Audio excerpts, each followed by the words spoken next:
Okay, we've seen that the X2 at 48 volts is going between 5 to 10 amps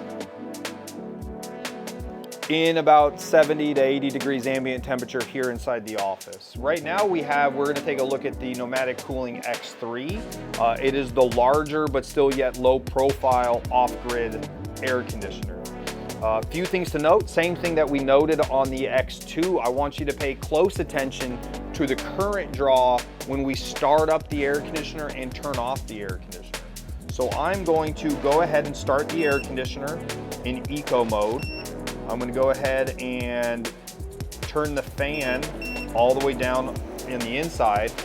And you'll notice once again, there's no huge startup current. It goes 5 amps, 7 amps, 9, 10,